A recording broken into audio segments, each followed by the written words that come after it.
The Tang Dynasty.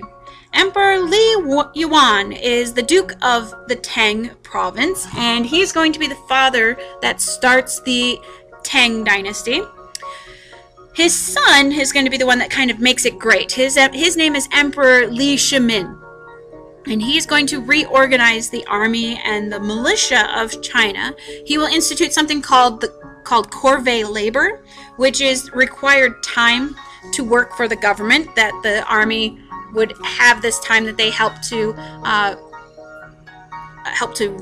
the government by building roads or bridges and that, or working in the military or whatever. He is also going to reorganize the tax system. At people's death, 75% of their wealth would go to the government, and this would create their tax base, that they would have all this money then to do stuff with. He's kind of interesting because we see a woman really get power in China, and this will all center around Empress Wu Zhao. And Li Shimin sees her. He's traveling and he sees her in the marketplace or in the road, and he wants her. So she becomes one of his concubines. She is 12 at this time. So he puts her into a nunnery where she is going to learn to become a noble lady and how to work in the court and that kind of stuff, what to do, how to speak right, how to write, and all that kind of stuff. So she learns kind of the cultural things. Well, she doesn't like being in the nunnery. That's not a place where she can exert any power or any control. So she is going to ask Li Shimin's son to bring her back to court so that she can be involved in the court. And he does. So she comes back to court and she sees Li Shimin and she decides to poison his wife. So she poisons his wife and she incapacitates Li Shimin, and she basically takes control.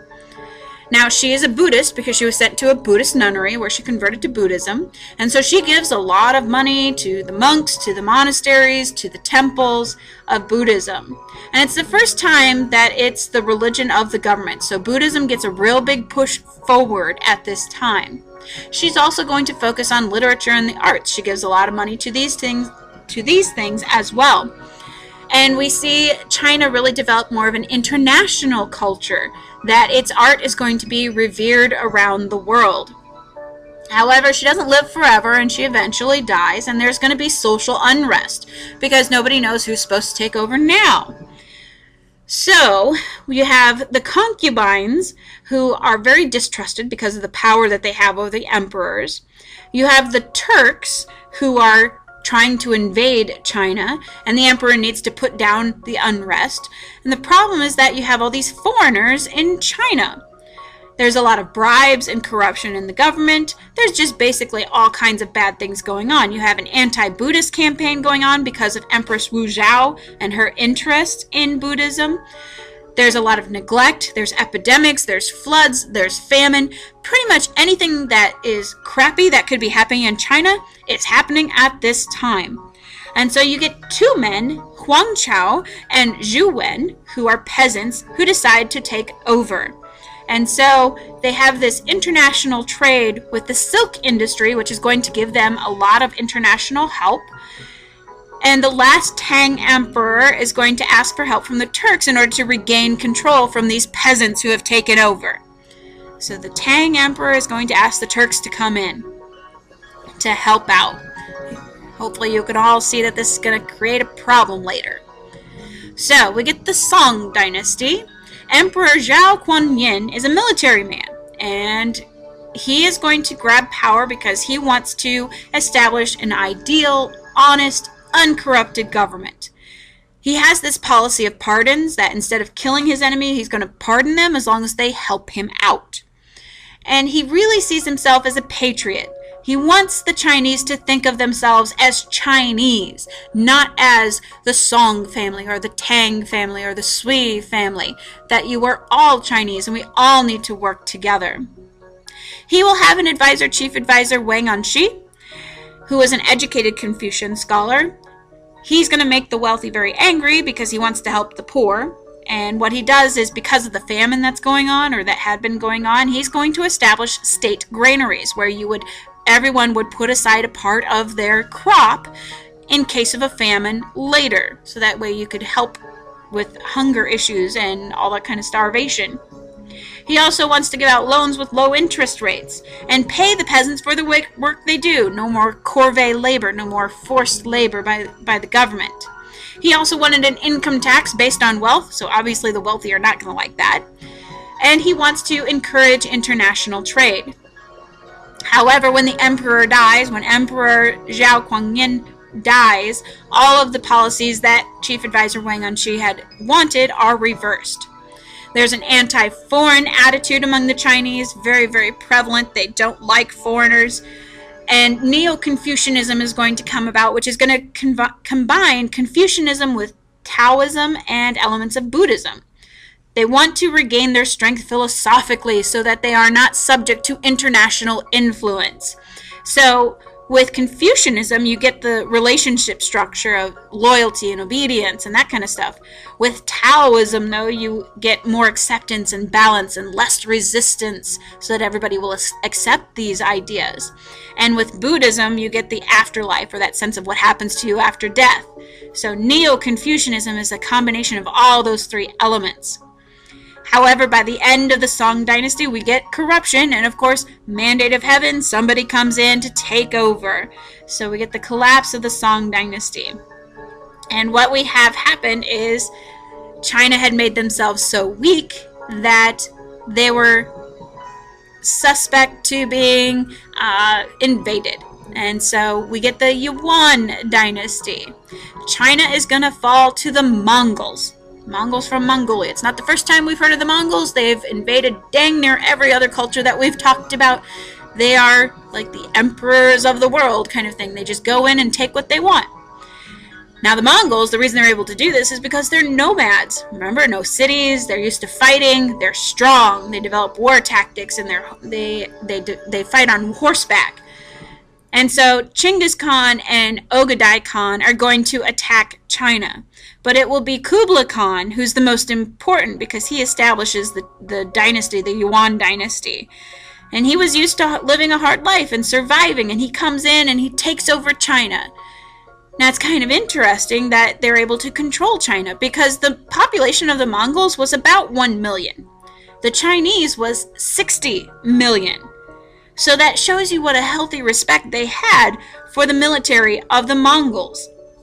Now, the Mongols, they think the Chinese are soft, and the Chinese see the Mongols as alien, like they don't even understand them. For the Chinese, they see them as barbarians, and they just kind of ignore them as pests to begin with.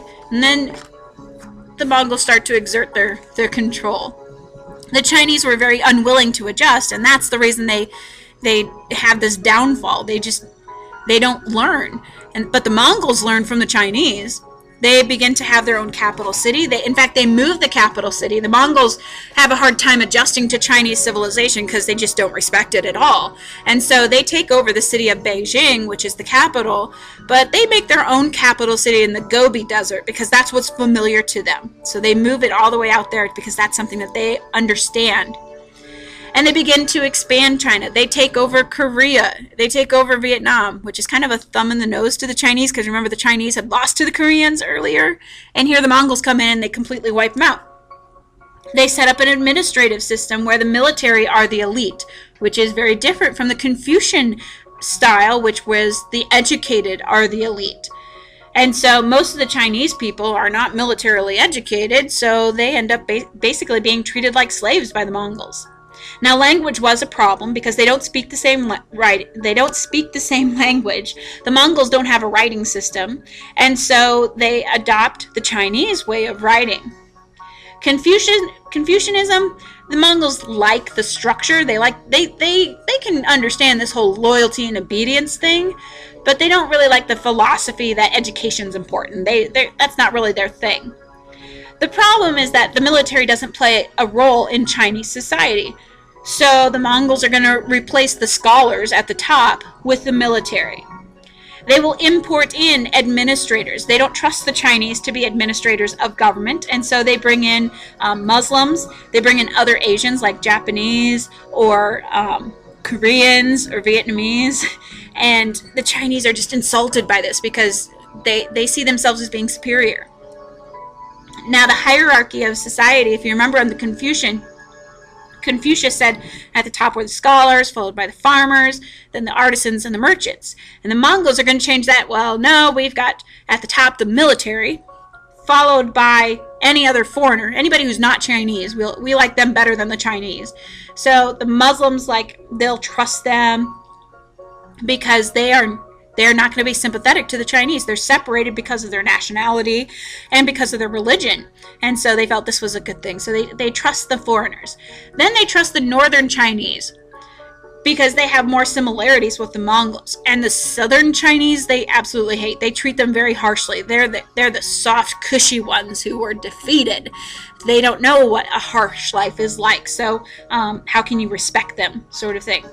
So when rebellion comes against the Mongols, I'm pretty sure you can kind of figure out that it's already going to come from the south, because that's where the people are the most unhappy. So Yelu Chutsai is a compromise between the Mongols and the Chinese. We have an almost feudal system in agriculture where you have a Mongol leader at the top of the pyramid and everybody else is underneath. The problem is there's no loyalty. The Chinese don't feel loyal to the Mongols at all. Taxes, in terms of taxes, the Mongols want to have taxes in order to have money, but the Muslims are going to handle the money. They don't trust the Chinese. Buddhism and Taoism, they tend to like Buddhism. They allow it to be practiced.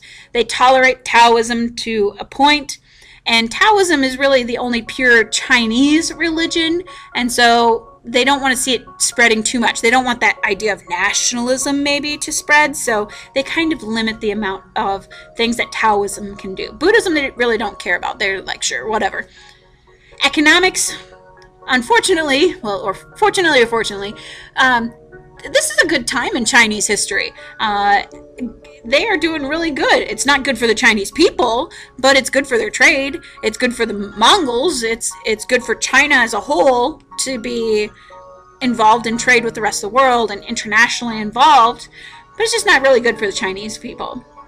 We'll see drama to begin to develop as sort of a political tool. The introduction of stage drama or plays.